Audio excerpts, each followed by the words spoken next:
Welcome back, guys. Welcome back to another episode of Spontaneous Remarks, the podcast where you never know what's going to be said or done. You just got to know what we're talking about today. Well, I can't keep my nose from running. I've been sneezing about, if I've sneezed one time today, I've sneezed about 30. I didn't feel good this morning, and last night I spent some time with the family. So I apologize that we didn't get out the episode like usual, but we're about to spin the wheel of Nerdville and hopefully keep you entertained as we go into this episode. So let's see what we got today.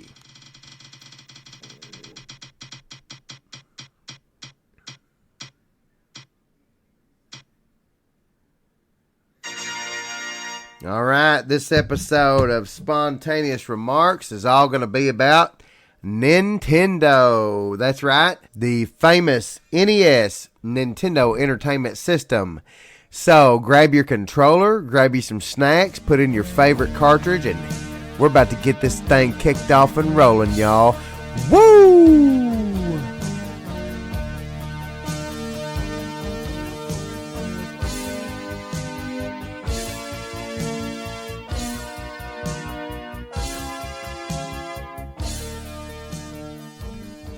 Alright guys, we're back with another episode of Spontaneous Remarks. Today we're going to be talking about Nintendo, the NES, the Nintendo Entertainment System. And this system holds a special place in the history of video games. Also, a very special place in my heart. I learned a lot about just the video games. I learned everything from them, really. It was released by Nintendo in Japan as the family computer, the Famicom, in 1983, and then in North America as the NES in 1985. So the development and release of this product, Nintendo, a Japanese gaming company, was already successful in the arcade game market with titles like Donkey Kong, and they wanted to break into the home console market, which was dominated by Atari at the time. Now, Atari was what I initially first started playing when I was a young. I was born in 1980. It come out, I think, in 1972 is when Atari was founded. So we ended up getting one. I don't know what year. I don't know if it was in 1977 or 1983. I guess it had to have been in the early 80s. 78, 79 maybe, because it might have been my brother's to start with. The Atari video game computer system was later known as the Atari 2600, but that was what I got started on as far as I played Frogger. I could play the heck out of some Frogger. I sound like a frog right now, Rupert. But anyway, it had the little joystick handle with one little button. Or you had the paddles, and the paddles were used to play like Pong or something else. But in 1983, this was a period of recession in the video game industry caused by just, the oversaturation of low-quality games. And it still happens really today. Not probably as much, but they rush to put out, games quickly, and they just don't spend quality time trying to redefine and define all those bugs in the game. So there's always some kind of problem. Or back then, you could tell it was just the little blocks, the pixels, and sometimes some things just did not look very thought out. They were just trying to put out the games quickly. And interesting byproduct, or just a little fun fact: Atari's overproduction of E.T. the Extraterrestrial was a notoriously bad game. Now, I had this game. I played it quite a bit. I completed it. You played as E.T., and you had to go around and collect the Reese's Pieces from Elliot. But you had to watch out because every once in a while there was a scientist or a doctor or somebody that would try to come and capture you, or Elliot, and it would make you start over. And then you had to go around and find pieces of your the little communication deal that he made in the movie to be able to call down your ship and then go back up to space. So it was I didn't mind the game so much. It was a little more difficult because you move very slow.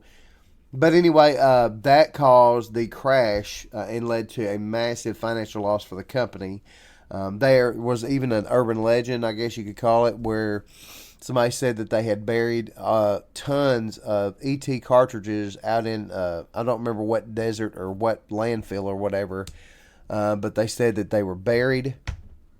And someone went out to this place and started looking around, and sure enough, they found tons of the ET cartridge that had been buried. And I think somewhere in my house, I still have the ET cartridge and an Atari. I think it's in my daughter's room. But yeah, that's what I started playing. So in 1984, Atari games were split into two divisions: Atari Games, which was the arcade division, and Atari Corporation, which was the home console or computer division. And so as time went on, that gaming system started to decline. And Atari's influence on the video game industry, I mean, obviously it's undeniable. I mean, it did help to popularize a lot of video games in the 70s and early 80s. I remember playing Asteroids. That was one of my favorite ones. The little ship that went around blowing up the asteroids and for points. Space Invaders, which is still big in a lot of what do you call it? Like gaming places now, like our local bowling alley, gaming center, family entertainment center, has a huge Space Invaders game that you can play. There was Missile Command. That was pretty fun. You had to stop these missiles from blowing up your buildings. But there was all kinds of games. Some were pretty thought out. Some were pretty horrible. So, I mean, it does remain a symbol of nostalgia for many gamers and collectors. But now the Nintendo, this came out. As I said before, they wanted to break into the home console market. So in 1983, the Famicom was launched in Japan. And it was a huge hit, selling millions of units. And it quickly became the dominant console in the Japanese market. Now, in North America, it came out in 1985, and the Nintendo faced many challenges when launching the Famicom in North America due to the video game crash of 1983, which I just previously mentioned. Had a lot of the retailers and consumers lose confidence in the industry. So to overcome this, they rebranded the Famicom as the Nintendo Entertainment System, NES, and packaged it with a robot accessory called ROB, which stood for the Robotic Operating Buddy, and the game Duck Hunt. Now, I never had Rob. I don't even know what it looks like, but I had the Super Mario Brother and Duck Hunt combined cartridge. So, to revive the industry, despite all the initial skepticism, the NES actually revitalized the video game industry in North America. So what happened was it started to introduce iconic franchises like Super Mario Brothers, The Legend of Zelda, and Metroid, which, by the way, are three of my favorite gaming adventures, I guess you could say. Nintendo implemented a strict quality control policy, introducing the Nintendo Seal of Quality, which you see on a lot of the game cartridges. You see it on the cartridges too, and the boxes, which assured customers that the games met, the standards that they wanted. Now, a lot of the third-party support that Nintendo had with the strict licensing agreements and the quality control led to a revitalization of third-party support in the industry. So that happened. Many prominent developers, such as Capcom, one of my favorites, which led to doing Mega Man, Street Fighter, the Resident Evil series. Konami come out with Contra and Castlevania. What else did Konami have? The Konami code: up, down, down, left, right, BA, start. They gave you 30 lives on Contra because that was a stupid hard game. One hit and you were dead. You had to have 30 lives. And Square. Square created games. All three of these created games exclusively for the NES. Now, a lot of the technological advancements for this time the NES had was the 8-bit CPU. It featured advanced hardware for the time, and the custom picture processing unit and sound hardware. So not only was the picture better, the sound was better, and it also introduced innovations like the D-pad controller, which was just a cross or a plus sign on the controller, which was the up, down, left, right movement that you could use for Mario or Link or whichever character you were playing as. And that became a huge standard for feature, which became a this became a standard feature in later consoles. Now, the NES achieved global success. It sold over 60 million units worldwide during its lifespan. It dominated the market in North America and Japan, and gained popularity in Europe and other regions as well. Now, let's talk about the legacy. Well, this is just like anything. If it wasn't for the NES, where would gaming be today? Well, you could say that about, what would happen if Hulk Hogan never wrestled? Well, wrestling wouldn't be what it is today. What if bands like, the Beatles had never formed? Well, then you wouldn't have bands like the Monkees or Kiss or any of these other bands that took a lot of their influence from the Beatles. So the NES's legacy, it set the standard for home consoles. That was the first one, other than Atari, that really laid the foundation for the future of any home game system. They went from the NES to the Super Nintendo entertainment system, the Super NES. So the NES was released in 1985.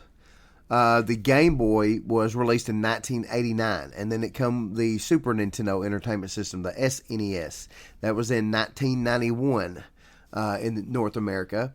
Virtual Boy, which was I never had one of these. It looked very weird. You put it was like a virtual reality, but everything was red. Like the screen that you saw, everything was red. It just looked weird. I did not have any really want of getting one of those. Nintendo 64, that came out in 1996. This was the first gaming system I bought for my very own with my first job. I don't know if it was my first paycheck, but it was my first job, and I bought the Nintendo Nintendo 64 from one of my paychecks. My sister, or Santa Claus, got me the Nintendo Entertainment System for Christmas one year, and I was ecstatic. I got a picture somewhere of Christmas morning, and I was amazed. The Game Boy Color come out in 1998, which is the same as Game Boy, but they were different colors of the game system. The Game Boy was a different color, or you could get different colors, and then it also put the game in color as well. It was kind of like going from black and white to color TV. Game Boy Advance, that was released in 2001, and then came the GameCube, which was released in 2001 as well. GameCube was very popular. It was had the little bitty small game discs that had Luigi's Mansion and several other games that was really fun. Nintendo DS, that was released in 2004, and that was an interesting one. It had two screens, and it was real similar to the Game Boy. The only difference was one screen was touchscreen, and you could use it for your map or legend or whatever, the bottom screen, and then the top screen was your viewing screen. After that was the Wii. And this reminds me of the joke off of Grown Ups when Lemonsoft says, maybe you need to take it and get a Wii fund, because they were playing basketball, and apparently whatever they were trying on the basketball court didn't work on the Wii. Then there was the Nintendo 3DS, which was a 3D console to where you could turn 3D on so it looked like the characters were coming out of the screen to you, which was pretty cool, but after a while it got kind of old and it hurt my eyes sometimes, so I just turned it off. Then there was the Wii U. Now, the Wii U was the probably worst out of all these. Virtual Boy, I would probably say, was one of the worst ones. But the Wii U, it was okay for a while, and then, well, it kind of faded away pretty quick. That came out in 2012. I remember we got our state income taxes back, and I went and got a Wii U and a Nintendo. No, let's see, what was it? I got two gaming systems, a Wii U and maybe the Nintendo DS or something. Maybe it was a PlayStation 3 or PlayStation 4. I got both of them at the same time, and my wife was not very happy, but that's water under the bridge.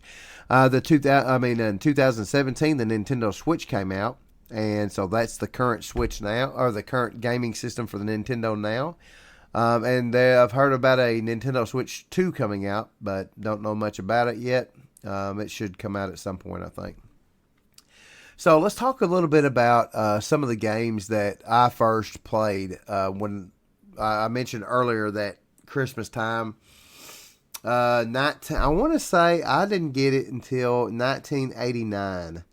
I know it was released in 1985, but remembering to that picture I talked about, I had to be 9 years old, 8 or 9 years old. I don't remember having it at 5. I don't remember much then. But I think I got it in 1989.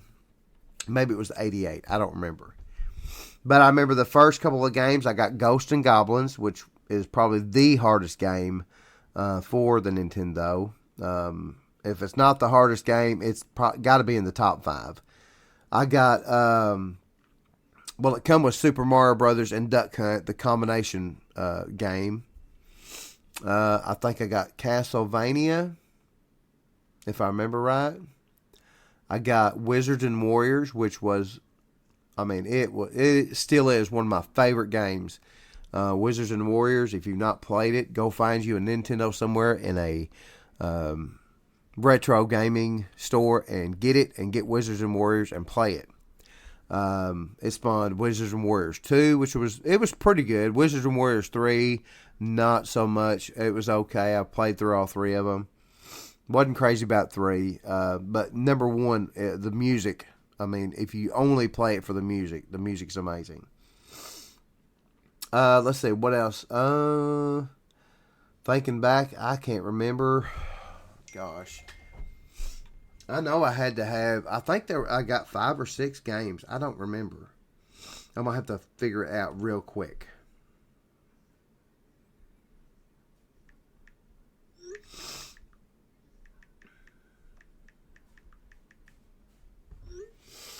Let's see here. NES first games released. Let's see what we pull up here. So Super Mario Brothers, Super Mario Brothers, deep, deep, deep, deep, dom, dom, dom, dom, dom, dom, dom.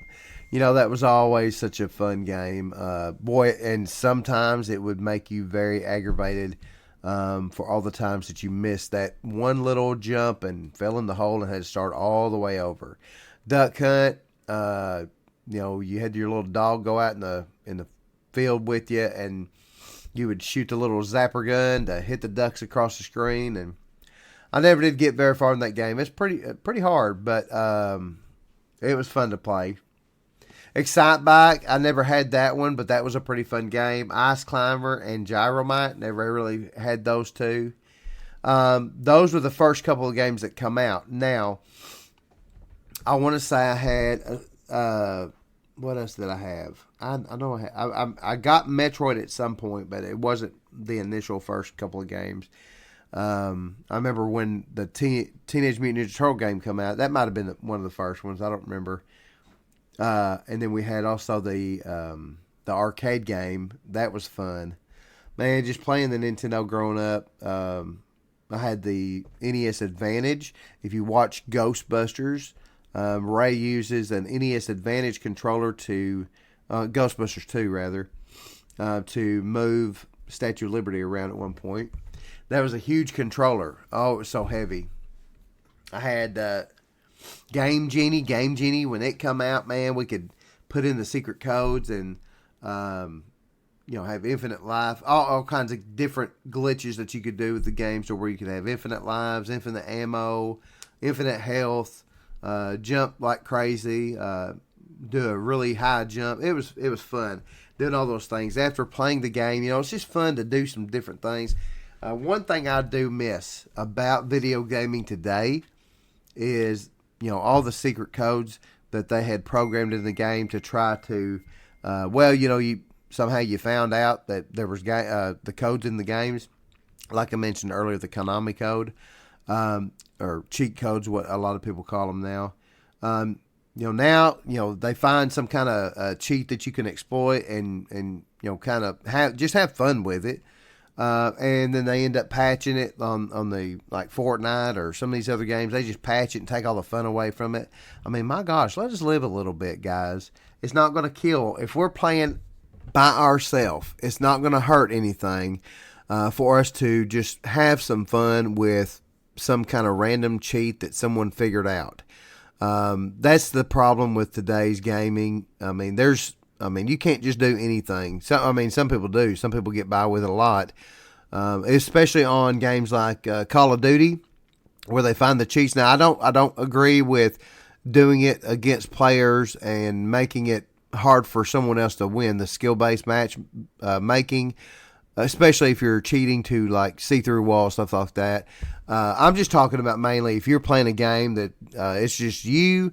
There's no other characters, no other real people. It's just the game, you, and just the characters in the game, to where you're not playing against real people.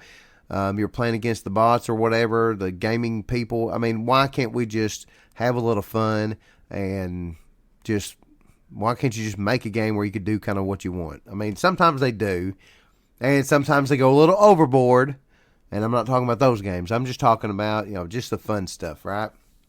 But anyway, so, I mean, the Nintendo is just such a big part of so many people's lives, and if it wasn't for Nintendo, I mean, where would gaming be today? Now, I love Nintendo, but when PlayStation came out, I really quickly jumped aboard PlayStation as well. The PlayStation, the main reason I jumped aboard the PlayStation system was all for one game, Resident Evil. Now, Resident Evil, it was 1998. I remember being in I was in high school. I was in one of the Votech classes, electronics, and we had a free day. I think it was on a Friday, and somebody had rented a PlayStation. It had first come out. They had rented it and rented Resident Evil with it, and the first time I saw the game, I instantly fell in love. That was love at first sight, literally, because I was interested. It looked interesting. I mean, it looked creepy, scary, and fun all at the same time. Man, I wanted it so bad. And finally, my mom and dad one day brought a PlayStation home for me. I don't remember what they bought it for. It wasn't my birthday. It was just a random time, I think. I begged them for it. But the first game they got me was SimCity 2000, I think, which was very, I mean, I like SimCity, but it looked too broad, see, what's the word I'm looking for? Too, not difficult, but just there's so much to do. Like a lot of games, there's just so much to do and there's not enough time to do it. So I did not get into that. I ended up going and getting, I took that game back and got, I think, the WCW versus something. I don't remember the name of the game at the time. It was one of the first wrestling games that I thought was pretty cool. Had Sting in it. Had it didn't have DDP. I really wish it had Diamond Dallas Page in it. It had some of the NWO. That was back in 1996 probably. No, it was 1998 because that's when I first saw the PlayStation. Sorry. But that was one of the first games I got. And then I got Resident Evil. And, man, I've played almost every Resident Evil game ever since. And that was just, PlayStation. I've got a PlayStation and I've got a Nintendo Switch right now. And I've got they've got the NES Classic, which is the little small NES, which has all the emulated games because Nintendo got mad because people were emulating them and making different games out of Mario Brothers. And so they quickly put a stop to that. And so they did the Super NES Classic, which has got several games on it. And then now they've got the Nintendo Online, which you pay a subscription for, which I'm tired of subscriptions, by the way. I've got a ton of them. But anyway, and you can play pretty much any game that you want that's on there. They've got all the classic Nintendo games. They got Super Nintendo. They even got Sega Genesis now. I don't know how they managed that. I never owned a Sega. Never did play Sega much. Nintendo was 8-bit. I think Sega was 16-bit. And then Super Nintendo come out and it was 32-bit, which every bit of the graphics got better as, the bits went up. So all in all, I mean, the gaming systems, the gaming era, I mean, man, I'm telling you, 1980s and the 90s, I mean, from 1960 to 1990 was just some of the best years that anybody could live. I loved every bit of it growing up, just the things that we used to do. I mean, it was such a simpler time. You didn't have to hear a bunch of drama on, social media.